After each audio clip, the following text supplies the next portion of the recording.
Hey guys, welcome and welcome back again to my YouTube channel. If it's your first time here, do not to give this video a thumbs up and also subscribe below. My name is Salam Hajara and I create content based on lifestyle, story time, interview with entrepreneurs. And in this video, as you know from the title, what we are going to discuss about, it's very crucial at this moment and I want to talk about it. Right now, the president of La Cote d'Ivoire, his Excellency Alassane Dramane Ouattara has actually ordered to deploy 850 to 1,010 military men to Niger to support the ECOWAS. And I kept thinking about this, like what is going on, guys? It's like after he said that statement, I didn't see any other African country, I mean African leaders actually supporting ECOWAS with military, yeah, with their military men. Why is it that Ivory Coast President Alassane Dramane Ouattara is actually taking this bold step, is actually giving out his men to support the ECOWAS in Niger? Then I just remembered the story I gave about the 2010-2011 election that happened in Ivory Coast. I know in this election who helped him, the France people who helped him. Yes, France helped him, and I'm sure it's kind of a payback. Well, it's a payback. It's like he wants to pay France back for helping him to secure the position at that time. What do you think about it? I think that is the major reason why he's doing this. What is going on in Niger right now can be likened to what happened in Ivory Coast in 2011. Yes, when the rebels backed by France were a few kilometers into Abidjan, many people started taking evacuation seriously.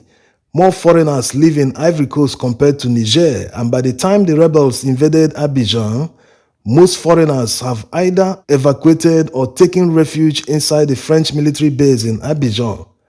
The quest to capture Laurent Gbagbo was over in a few days after French combat helicopters bombarded their main military base a few kilometers from the presidential palace. The capture of Laurent Gbagbo effectively brought Alassane Ouattara to power, having won the contested presidential election the previous year.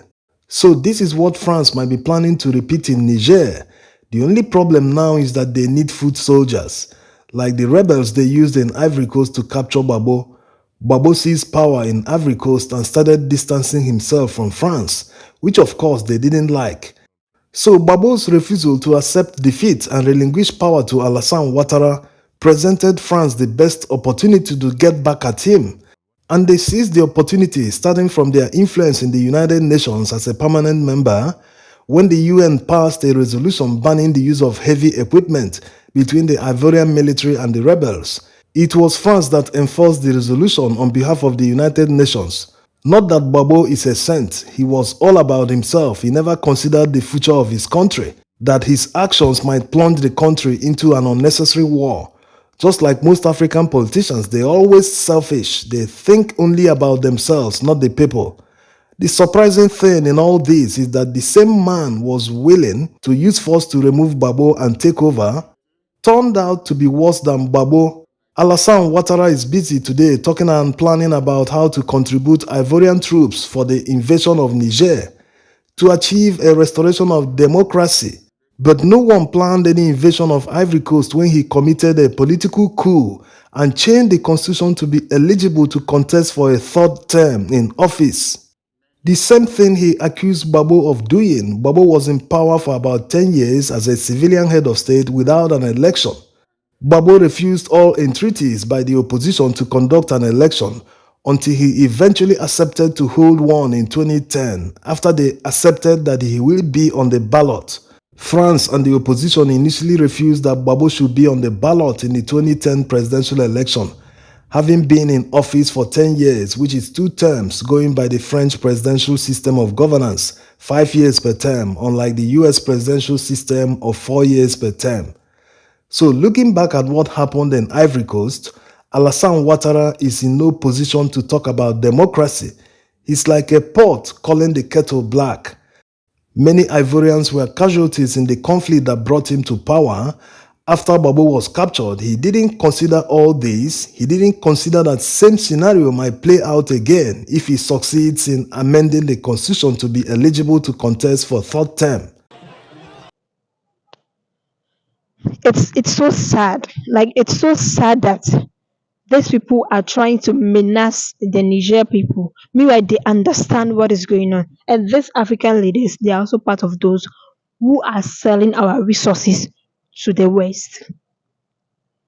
The reason why this war wants to happen by force is because France wants to still get in control of the Iranians in Niger. They still want to control those resources in Niger.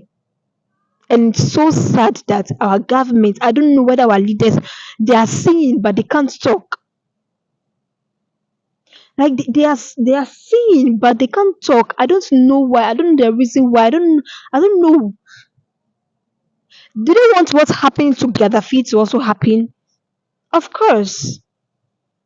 Gaddafi's, I mean, there was this man who actually left office recently. He said he Started regretted that he regretting killed his Gaddafi. decision because he He just said what the wrote a France book. did is immoral. He himself is a France person. I mean, it was part of their leaders by then.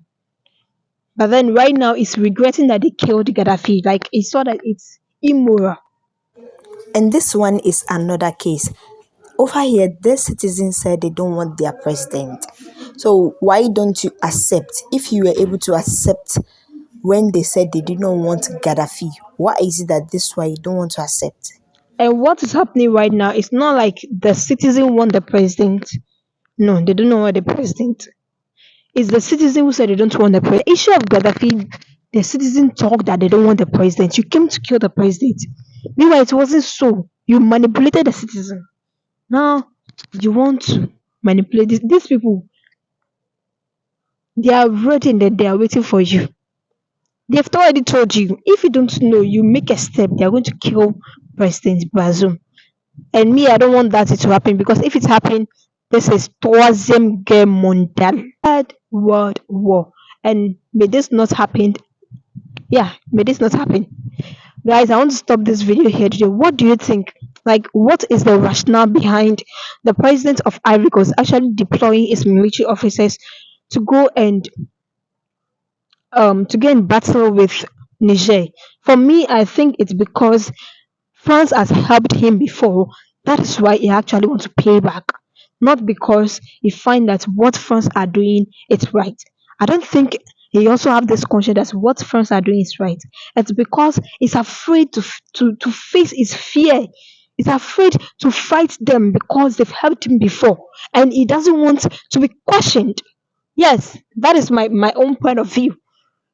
He doesn't want to be questioned. I'm sure that is the main reason why it's also in support that they should invade Niger. Guys, I'll stop this video here today. If you have found value or you think you have an addition, please kindly do so. We want to learn. We the youth, we want to know more. And I'm using this channel to actually say it more. So guys, don't forget to like, subscribe, and also share. See you in my next video. Bye bye.